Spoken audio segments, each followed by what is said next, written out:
Right now, we live in a world where it's more difficult to find purpose and direction in life. We have so many options open, and we are like leaves in the wind, going from a place to another, to searching that thing, then going to another thing without ever committing to nothing. And it's much more difficult to find purpose in our day modern world for three reasons. First of all, in the past, it was easier because purpose used to be assigned, not chosen. And if your dad was a blacksmith, you will likely become a blacksmith as well.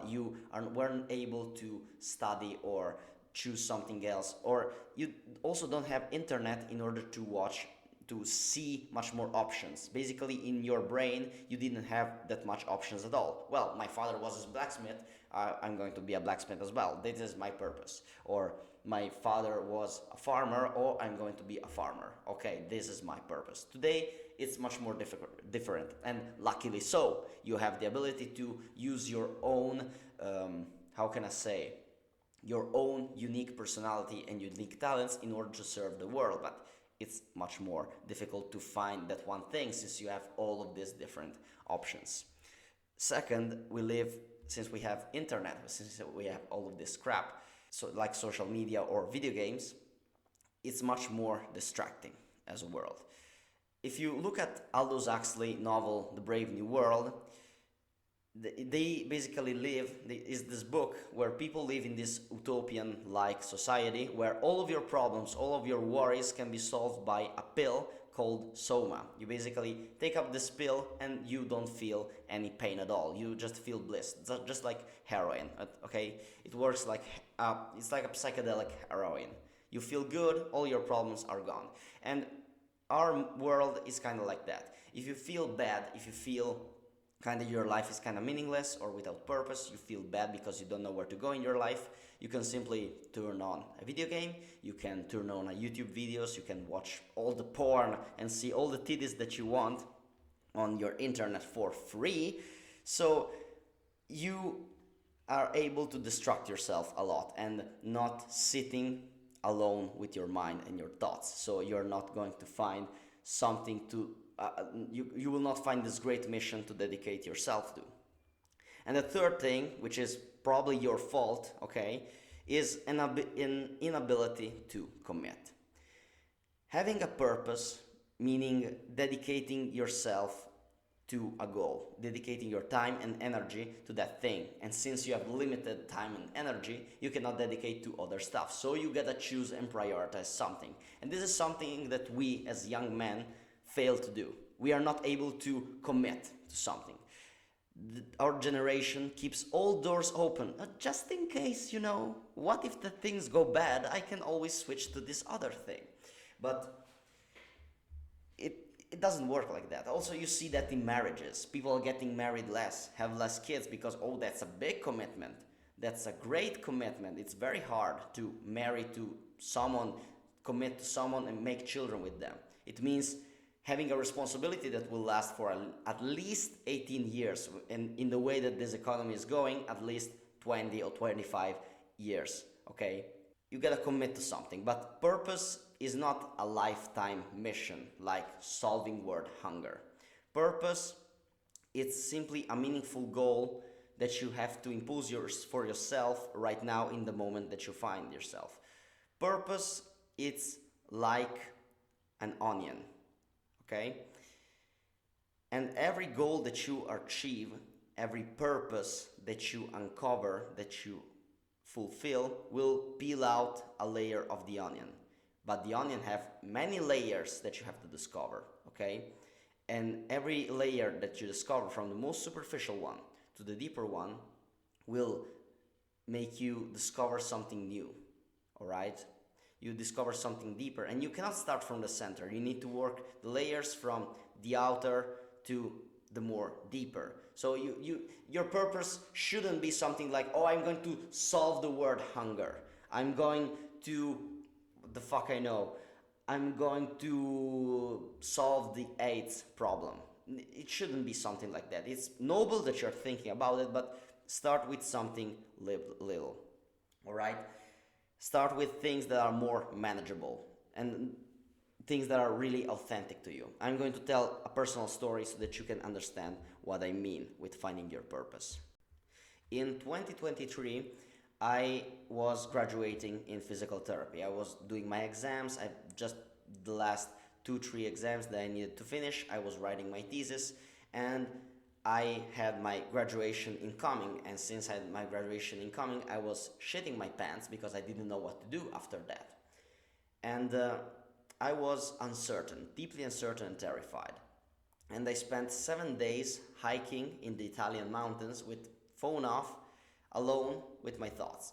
I wasn't alone, I had a couple of friends with me, but basically I have much less stimulation than the one that I have in my day-to-day life with all of this YouTube, social media, and day-to-day routines, all right? And while I was hiking alone, I remember that I had incoming thoughts that were popping into my head. Every time that I was walking, a recurring thought was popping into me. And the thought was about judo, the sport that I've done since I was 7, and I needed to keep training that. I needed to reach better level of athleticism. This was the thing. It doesn't sound really glamorous, all right? It doesn't sound like this big mission that I have to achieve, okay? It doesn't sound fancy at someone else. Oh, I want to improve as much as I can in my martial arts journey that I'm doing since I was a kid, and I haven't really achieved nothing impressive into that. It doesn't sound really glamorous, but it was the thing that was important to me at the moment. And so, since this thought kept playing into my head, on day 5, under the August sun, when I was burning my skin off, I have this giant backpack over my shoulders, I understood that my primary purpose at the moment was to train judo as much as possible before diving into my career. Because as a physical therapist, you work like late shifts, like from 12 to 8 p.m. And since training is around the evening time, I'm not able to be in two places at the same time. So before dedicating myself fully to my career and as a physical therapist, I needed to fulfill my purpose in judo. All right. So in 2024, after I graduated, I took a part-time job instead of a full-time job, and I started to train 9 to 10 times a week. I was doing strength and conditioning, I was doing weightlifting, and I was training in the gym at evening. And it was very hard, very difficult, but I never feel that fulfilled in my life. And this is how you discover your purpose. I'm going to guide you step by step in the way that I used to find my purpose at the time, and I'm going to explain you exactly how I've done that. The first step is to ask the right questions, because purpose is not found in YouTube videos, purpose is not found in books. Okay, purpose is found by looking into yourself.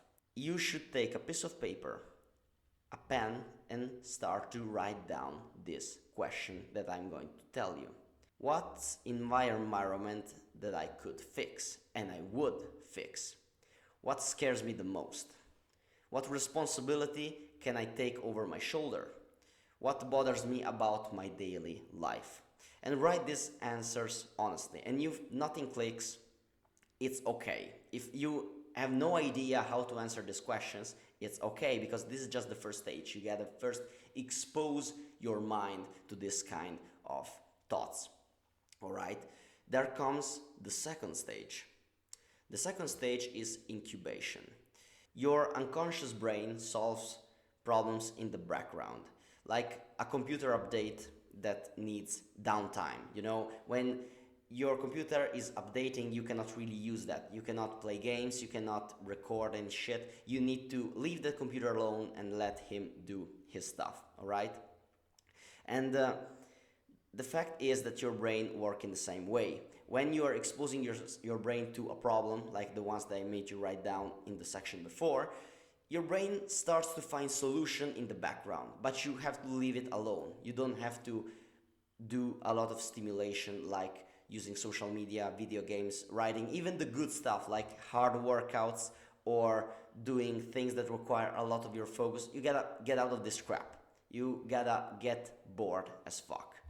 Like, do you remember when you were in the shower and a random good idea come through your mind? You're like, fuck yeah, that's the thing that I needed. Or when you're on the toilet looking not at your screen but looking at the void, and suddenly you have this big idea that comes to your mind. This is exactly how it works.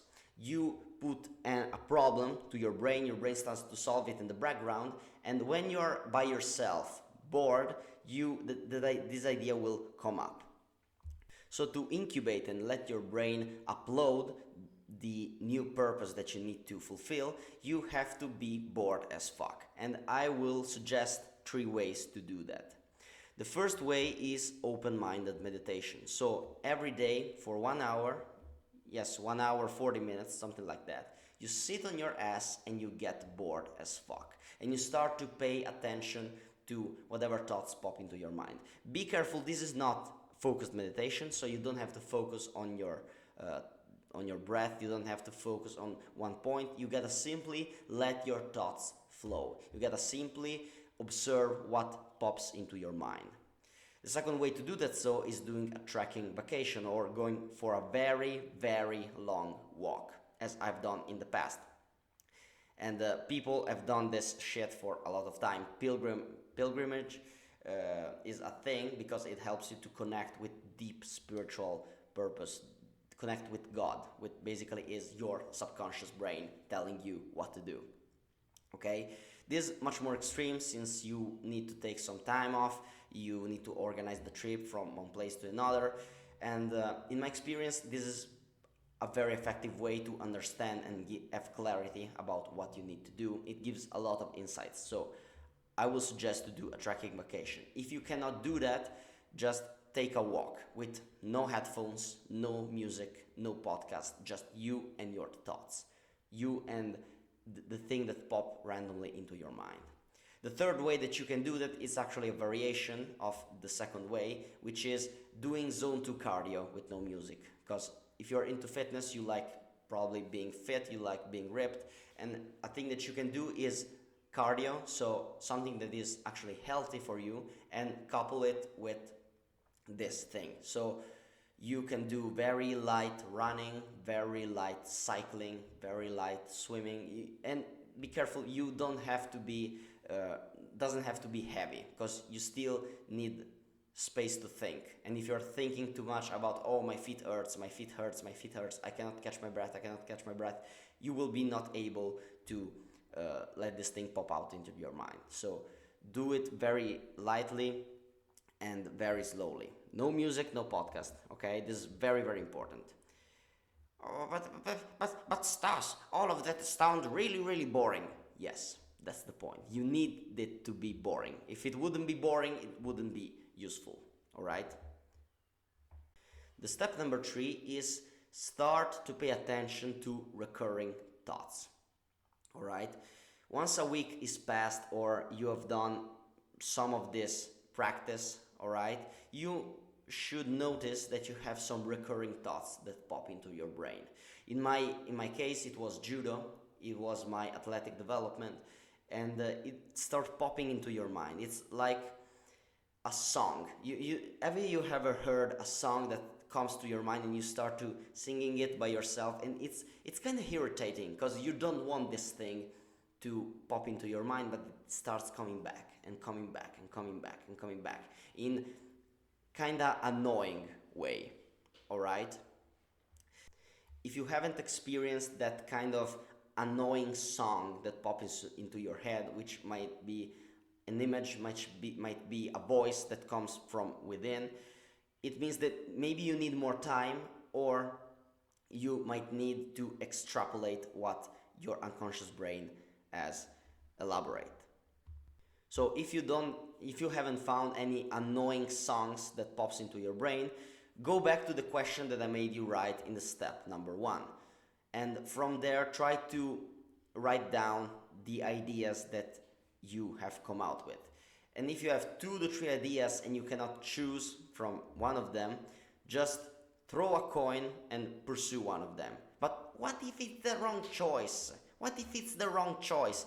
You are going to find out much more quicker if that's the wrong choice or not if you start taking action instead of overthinking about it as much you're doing right now. But what if I sacrifice so much in pursuing this choice and I find out this is the wrong one?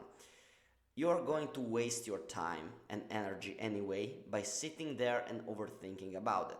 But at least when you started pursuing something and understood that this is not your way, you can extract more data about what should be your path, what should be your purpose at the moment.